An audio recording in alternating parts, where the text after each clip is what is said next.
अस्सलाम वालेकुम व्यूअर्स। आज की जो हमारी वीडियो वो इन्फॉर्मेटिव है व्यूअर्स। आज की वीडियो में मैं आपको डॉलेंस इन्वर्टर एसीज़ के साथ जो रिमोट आता है, आप इस रिमोट को कैसे कंट्रोल कर सकते हैं, इनमें जितने भी मोड्स दिए गए हैं, इसमें जितने भी फीचर्स हैं, आप इनको कैसे यूज़ कर सकते हैं, इनका क्या क्या मतलब है, इन तमाम चीज़ों के बारे में आपको डिटेल में बताऊँगा।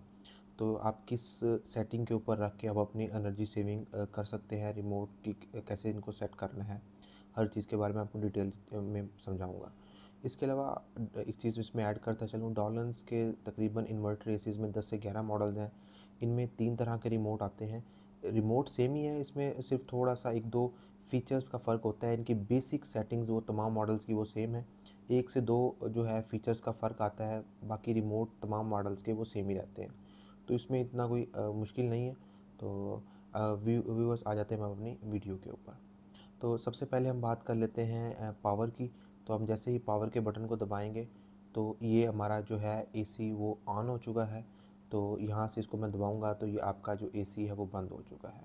इसमें ये जो ऑप्शन आ रहा है ये बैटरी का ऑप्शन है कि इसमें आपके जो सेल हैं उसकी वो फुल है, इसका ये ऑप्शन है।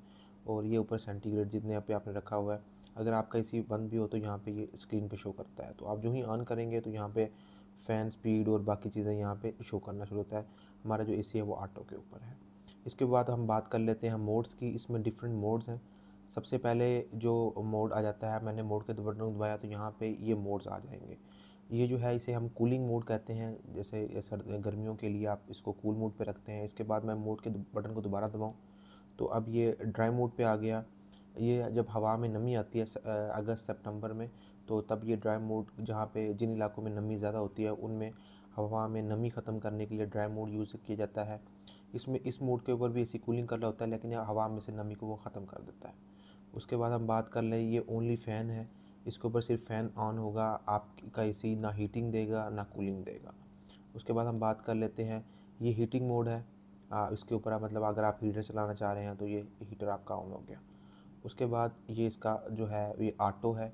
ऑटो में ये जो है आपका एसी ऑटोमेटिकली जो है वो एडजस्ट करेगा। सर्दियों में हीटर ऑन कर देगा और गर्मियों में आपका जो है वो आपका कूलिंग मोड ऑन हो जाएगा।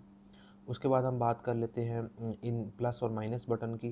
प्लस माइनस करेंगे तो इससे आपका जो है अगर आप रूम का टेम्परेचर को जिस तरह एडजस्ट करना चाहते हैं, अगर आप इसको 26 पे रखना चाहते हैं, 27 पे या 28 पे, और माइनस के बटन से आप इसको जो है वो कम कर सकते हैं।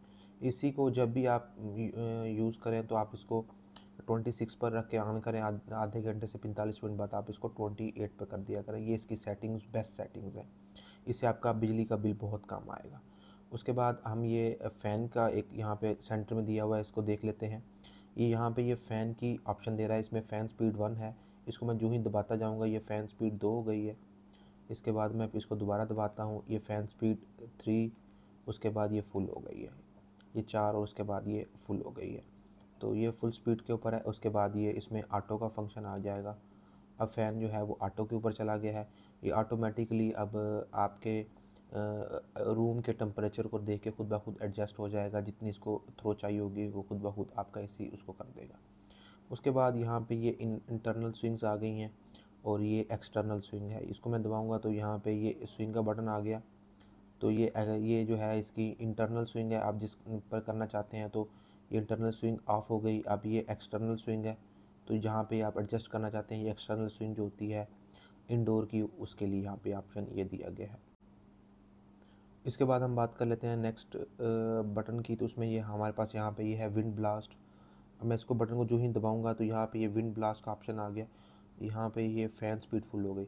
इसमें एसी जो है अपना फुल कूलिंग करेगा। आपको अगर आपके पास अगर गैदरिंग ज़्यादा है अगर रूम के अंदर, तो उसमें जब आप गैदरिंग ज़्यादा हो तो तब आप इस विंड ब्लास्ट के जो ही फीचर को ऑन करेंगे तो आपका जो एसी है वो अपना 100% वर्क करेगा कंप्रेसर, और इसका थ्रो भी जो है वो फुल हो जाएगा विंड ब्लास्ट के ऊपर। विंड ब्लास्ट के बाद व्यूअर्स हम बात कर लेते हैं अगले बटन की। तो अगले बटन में यहाँ पे दो फीचर्स दिए गए हैं, एक टाइमर का है और दूसरा स्लीप मोड का है। सबसे पहले हम इसमें जो है टाइमर का ऑप्शन को कर लेते हैं। इसमें टाइमर को बटन को दबाऊंगा तो आप यहाँ पे ये टाइमर आ गया है।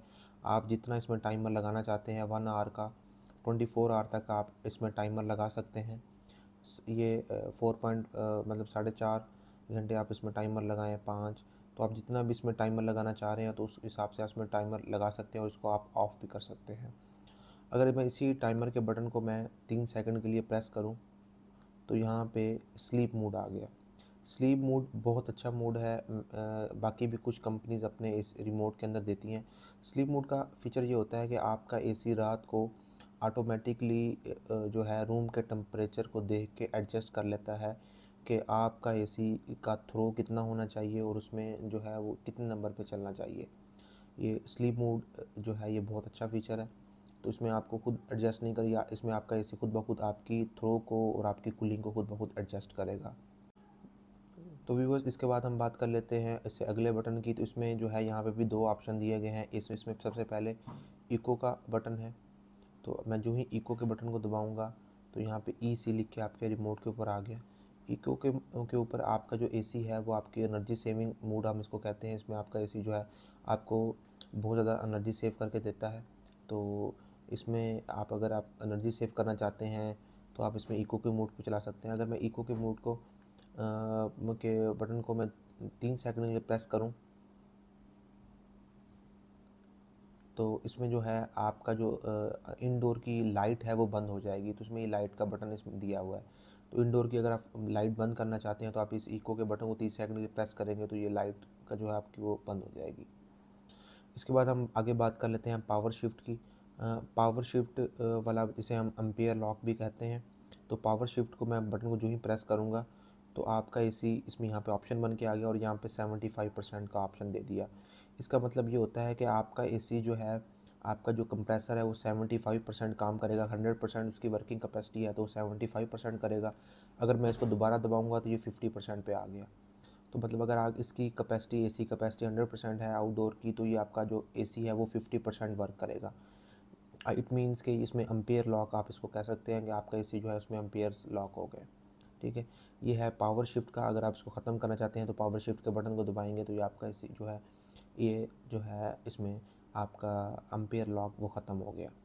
ये भी बहुत अच्छा फीचर है। जैसे आजकल लोग सोलर प्लेटों पे चला रहे हैं एसी, तो इसमें आप पावर शिफ्ट के बटन को लगा के या आप वैसे भी पावर शिफ्ट का बटन यूज़ करें तो आपका बिल जो है वो बहुत ज़्यादा मुनासिब आएगा। पावर शिफ्ट के बाद भी वो सब बात कर लेते हैं इनके हेल्थ मोड की। आप जो ही इस पीएम वाले बटन को दबाएंगे तो यहाँ पे एक निशान सा ये लीफ बन के आ गया। इसे हेल्थ मोड कहते हैं। आपके जो रूम में बैक्टीरिया होते हैं उनको किल करने के लिए आप हेल्थ मोड को यूज़ कर सकते हैं। ये भी एक अच्छा फ़ीचर है। और अगर मैं इसको 3 सेकंड के लिए प्रेस करके रखूँ पीएम वाले बटन को तो ये हेल्थ मोड वाला फ़ीचर ख़त्म हो जाएगा। इसके बाद जो अगला इसमें बटन है वो जो है वो वाईफाई का है। अगर वाईफाई का बटन को दबाएंगे अगर आपने अपने, तो यहाँ पे एक सिग्नल के निशान बन के आएंगे बैटरी के ऊपर, ज़रा देखिएगा। तो यहाँ पे आप अगर आपने एसी को अपने उसमें वाईफाई का फ़ीचर है अगर आपने एसी में, तो आप अपने रिमोट अपने मोबाइल को अपने एसी के साथ कनेक्ट करने के लिए इसमें ये वाईफाई का फ़ीचर भी इसमें दिया हुआ है। तो व्यूअर्स, ये था इस रिमोट की मुकम्मल सेटिंग जिसमें मैंने आपको रिमोट में जितने भी बटन थे और इसमें जितने भी इसकी सेटिंग्स थी मैंने जिन चीज़ों के बारे में आपको बताया। तो वीडियो अच्छी लगी तो वीडियो को लाइक कीजिए और हमारे चैनल CH इलेक्ट्रॉनिक्स को सब्सक्राइब करना मत भूलिएगा। बहुत शुक्रिया। अल्लाह हाफिज़।